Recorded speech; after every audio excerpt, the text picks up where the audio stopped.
Cameroun, affaire Stade Olambe, Narcisse Mouel-Combi met à nu les manœuvres de la Task Force et relance le chantier.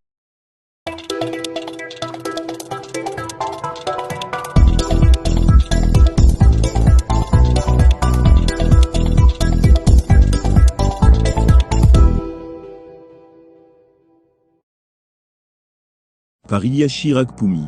Ces derniers jours, il était presque unanimement voué aux gémonies sur les plateaux de télévision et dans les réseaux sociaux. Vilipendé par certains observateurs, certaines langues annonçaient déjà Narcisse Mouel-Combi en détention préventive à la prison centrale de Kondambi. Tandis qu'il n'avait à aucun moment touché le moindre radis, ni autorisé le paiement de l'acompte de 42 milliards de CFA au profit du constructeur canadien, l'interprétation erronée et biaisée de ce dossier faisait du ministre des Sports et de l'Éducation physique le bouc émissaire idéal. Pourtant, dans les missions assignées à la Task Force, logée à la présidence de la République et pilotée de main de maître par Ferdinand Ngongo le SGPR et Eyem Mogé, l'omnipotent conseiller économique du président Biya, c'est cette technostructure qui avait entériné la mise à l'index de Pikini, décidée du choix de Magil. Et c'est encore et toujours elle qui tire les ficelles dans l'ombre, eu égard que c'est elle qui avait avalisé et autorisé le versement de 42 milliards de CFA à Magil en cès de compte.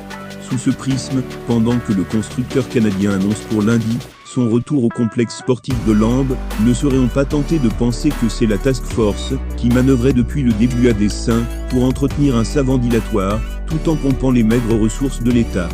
En écrivant au secrétaire général des services du Premier ministre, Magloire Séraphin Fouda, le 03 janvier 2023, il va sans dire que Narcisse Mouel-Combi a le mérite d'avoir pu attirer l'attention du chef du gouvernement sur ce scandale, au moment où Magil avait rompu unilatéralement le contrat, et qu'il s'apprêtait vraisemblablement à quitter le pays, en abandonnant le chantier inachevé, et l'important ardoise dû aux sous-traitants locaux. La question lancinante qui revient sur toutes les lèvres est la suivante. Ilyas Chirac Poumi, journaliste, CEO, Panorama Group LLC et directeur de publication Panorama Papé.